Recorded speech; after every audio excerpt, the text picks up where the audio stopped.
A Estratégia do Dia, o podcast original da Bloomberg Linha. Imagina a situação. Você é o CEO da empresa mais hypada do mundo farmacêutico. Você criou 2 dos remédios mais desejados da década. Viu celebridades fazendo fila para tomar. Viu suas ações dispararem. Aí chega segunda-feira, você entra numa call no Teams.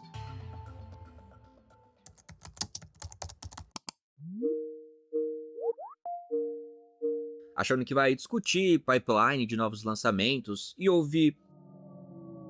Então, a gente achou melhor seguir outro caminho. E outro caminho. E outro caminho. E outro caminho. E outro caminho. E outro caminho. Foi basicamente isso que aconteceu com Lars Fruergaard Jørgensen, o CEO da Novo Nordisk, aquela fabricante do Ozempic e do Wegovy, que vocês já devem ter ouvido falar, que são os remédios que viraram sinônimo de emagrecimento rápido, luxo e também algumas polêmicas. Mas mesmo com 26 bilhões de dólares em vendas, a concorrência da Eli Lilly, os reversos nos testes de novos medicamentos e também a queda nas ações falaram mais alto. A fundação que controla a empresa simplesmente decidiu que era hora de trocar o piloto durante o voo.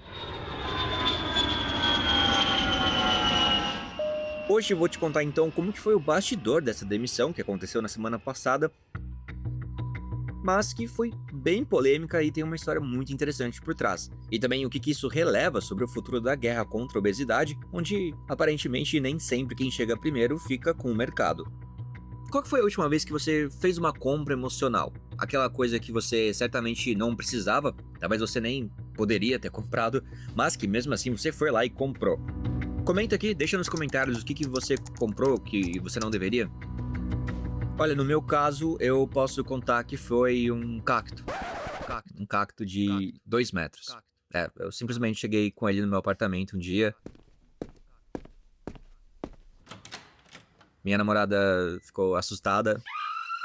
Eu não tive justificativa, mas agora tem um cacto aqui gigante. Inclusive, eu preciso nomear ele, se vocês puderem me ajudar também. Eu pensei em Elon Musk, mas ela não gostou muito não. Esse elemento chamado Elon Musk. Mas se vocês tiverem sugestões melhores... Enfim, eu perguntei isso por quê?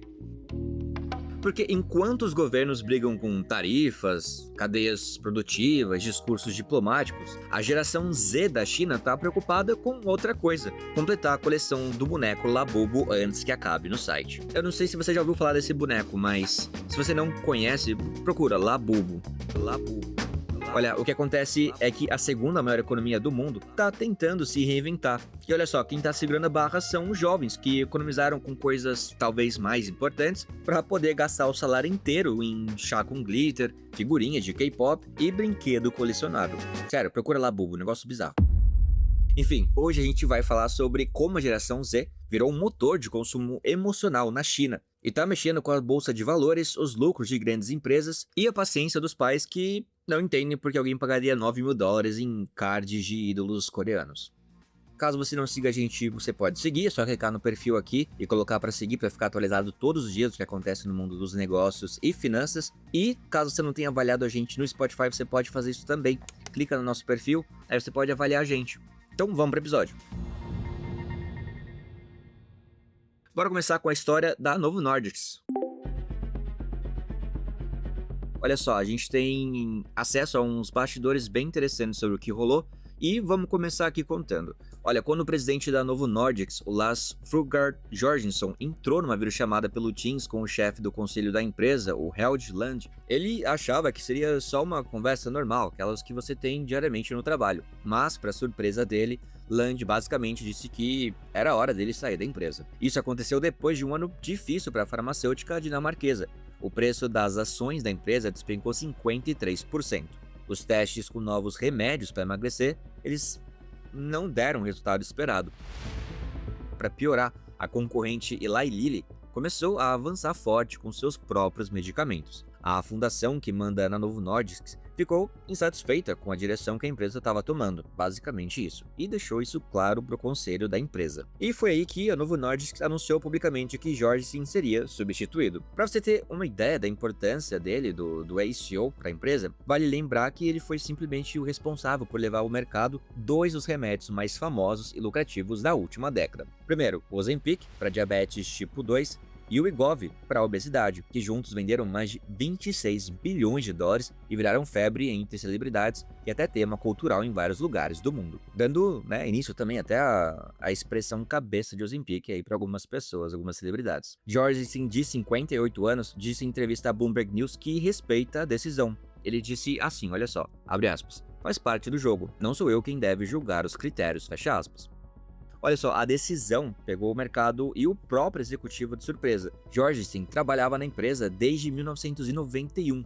Ele contou que depois da ligação pelo Teams, teve reuniões presenciais ao longo de um dia e meio. E ficou claro para ele que o conselho queria uma nova liderança, já que a empresa vinha perdendo espaço no mercado de remédios para a obesidade. E caso você esteja se perguntando, perdendo espaço para quem? É justamente a Eli Lilly que eu comentei anteriormente, que é a principal rival da empresa. Ela está se destacando com seu novo medicamento chamado Zepbound, que mostrou resultados melhores do que o Wegovy na perda de peso. Além disso, a Lilly está na frente na corrida por uma versão em comprimido, o que é algo muito mais prático do que uma injeção. Só para pensar, se você pudesse escolher entre tomar uma pílula para emagrecer ou ter que injetar uma seringa toda hora, qual que você escolheria? Eu escolheria a seringa, não, mentira. Escolheria a pílula, claro. A Novo Nordisk, por sua vez, apostava numa nova injeção chamada CagriSema, que combina o princípio ativo do Ozempic, o Wegovy, a semaglutida, com outra substância. Mas olha só, os testes não foram tão bons quanto a empresa e os analistas esperavam. E bom, agora a Novo vai procurar um novo CEO, considerando tanto nomes de dentro quanto de fora da empresa.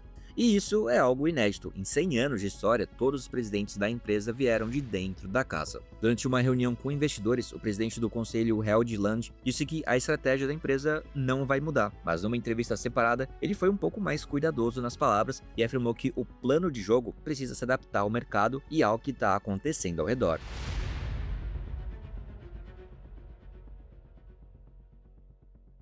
E lembra de Lund que eu comentei agora há pouco, que tomou essa decisão de demitir o CEO? Saiba que ele não tá tendo um mês muito fácil, tá? Quase um nível premonição aí de investidores. Ele também tá vivendo um momento complicado em outra empresa. Qual outra empresa que não tá no momento legal?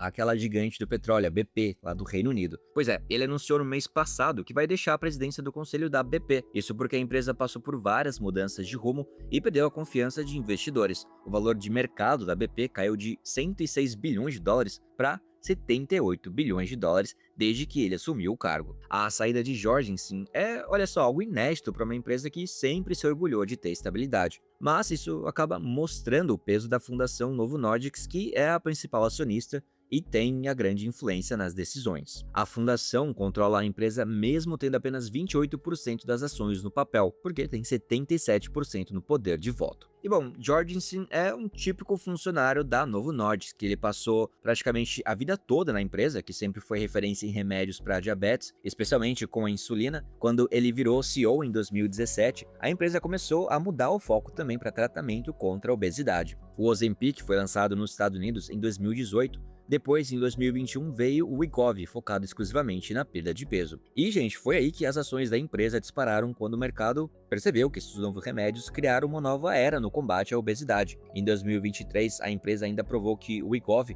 ajuda a diminuir o risco de infartos e também AVCs, que foi certamente um passo importante para convencer os planos de saúde a cobrir os custos do medicamento, que é caro. Mas bom, apesar desse boom todo, há menos de um ano os problemas começaram a se acumular.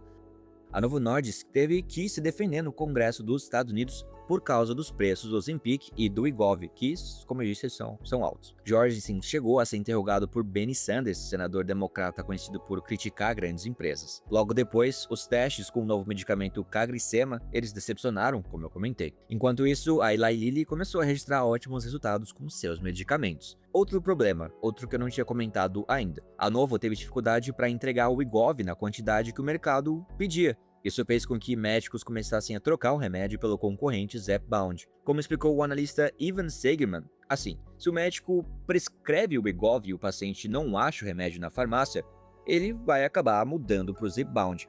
Se isso acontece várias vezes, o médico simplesmente muda a sua rotina e passa a prescrever o remédio da Lilly de uma vez. E bom, a empresa não vai ficar à deriva. Com a saída de Jorgensen, o ex-CEO da empresa, o Lars Heiben Sørensen, vai voltar à cena. Ele foi o presidente da Novo por 16 anos, entre 2000 e 2016, e agora vai integrar o conselho de supervisão da empresa, primeiro como observador, depois como membro de fato. A Fundação Novo é hoje a fundação filantrópica mais rica do mundo, até mais do que a Fundação Gates. Só no ano passado, para vocês terem uma ideia, ela perdeu quase 5% do valor total de seus ativos, que agora somam cerca de 159 bilhões de dólares. Olha, mesmo com todos esses desafios, alguns investidores ainda veem bastante valor na empresa. É o caso do fundo Nutshell Asset Management, que tem cerca de 8,6 milhões de dólares investidos na Novo. E bom, para encerrar aqui essa notícia, que não é tão notícia, mas é uma história interessante, vale mencionar também que para os funcionários da empresa, a notícia foi um choque. Um vídeo divulgado pela TV2 da Dinamarca mostrou os colaboradores aplaudindo Jorgensen enquanto ele descia as escadas da sede da empresa.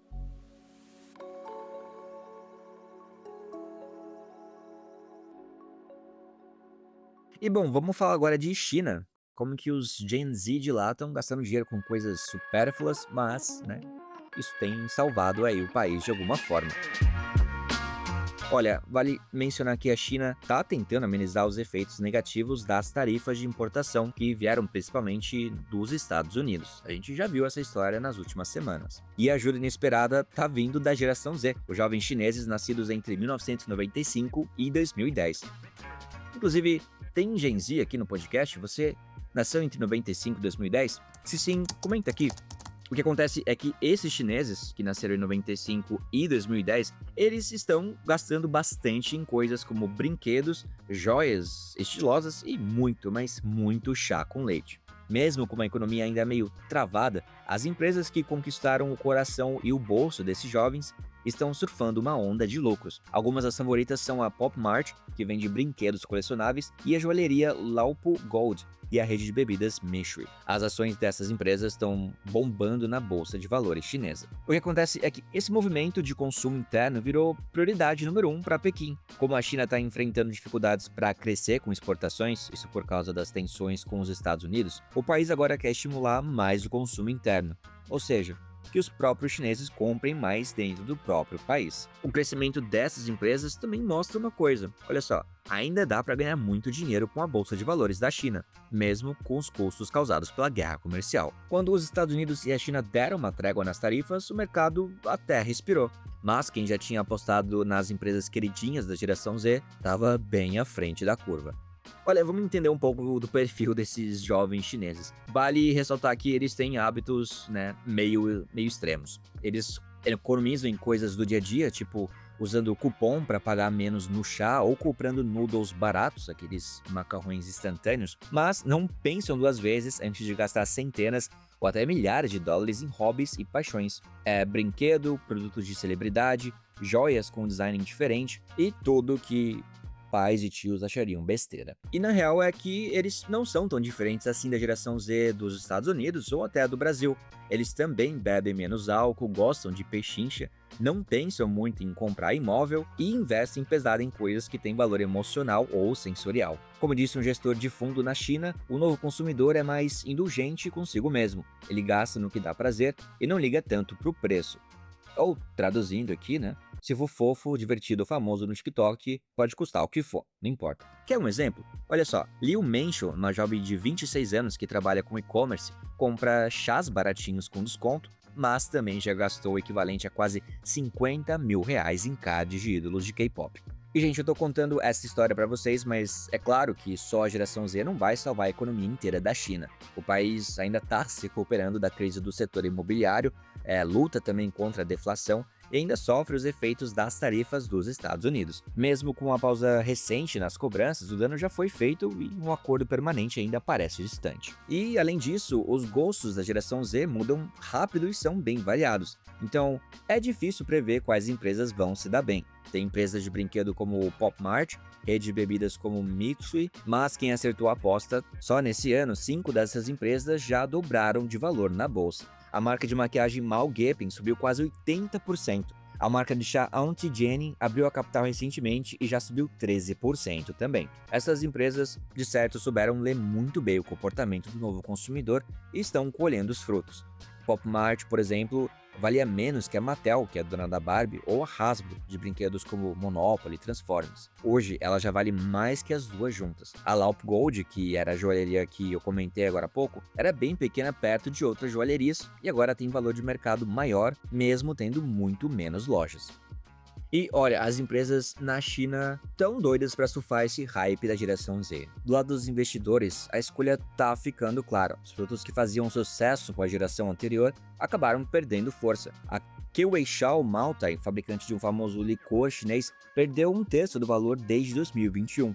Outras marcas tradicionais, como a de eletrodomésticos Haier, também estão ficando para trás. E agora tem várias outras empresas que souberam cativar o Gen Z e estão se preparando para abrir capital na bolsa de Hong Kong. Tem a Kaiou, que vende cards em caixas surpresa estilo Pop Mart, uma rede de fast food chamada Guangzhou Xiao Noodles, e até a Miniso, que você deve conhecer, aquela que vende produtos baratinhos, os trecos, que quer lançar sua linha Top Toy como empresa separada. E esses jovens consumidores não parecem dispostos a mudar o comportamento tão cedo. A Xiang, uma consultora de 30 anos que é fã da Pop Mart, tem dezenas de bonecos da marca. Na última promoção, ela juntou forças com amigas para garantir o novo modelo Labubu. Aí você se pergunta, ela se arrependeu? Segundo ela, o único arrependimento é esse: não ter investido em ações da Pop Mart em vez de só comprar os bonecos. Ela disse que estaria bem rica nesse momento. Eu sou o Alan Blanco, as informações são da Bloomberg News e o episódio foi editado por Lohian Queiroz. E lendo rapidinho aqui os comentários do episódio passado, eu falei sobre o Fed querer mudar as regras do jogo e sobre como o cofundador da Ben & Jerry's foi preso por protestar contra Gaza. Vinícius Dias diz: sorte que o Ben Cohen não jogou sorvete contra o Senado. Acho que seria legal, seria uma coisa bem, né, um símbolo bem grande, total. Suprides diz: deu até vontade de comer sorvete. O que é doido, porque eu vi vários cortes desse vídeo dele sendo preso no TikTok.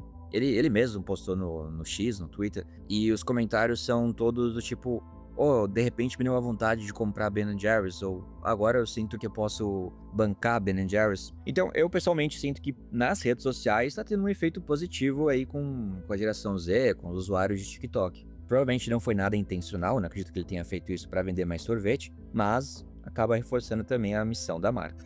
E Matheus disse: o podcast veio melhorando, parabéns para toda a equipe, sucesso, e obrigado pelas notícias diárias. Uau! De nada, obrigado pelo comentário, Matheus. E Camila Rosa diz: esse elemento chamado Elon Musk. Esse elemento chamado Elon Musk. O Lohian tava comentando que ele não entende qual que é a pira desse áudio, mas eu entendo. E ela diz: Alan sempre arrasando com suas explicações perfeitas para nós leigos, obrigado por sua existência. Obrigado, Camila, obrigado pelo comentário.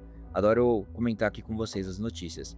E eu espero os comentários de vocês. Eu perguntei se tem Gen Z aqui na audiência e qual foi a última compra emocional que você fez. Tchau, tchau. Um big beijo.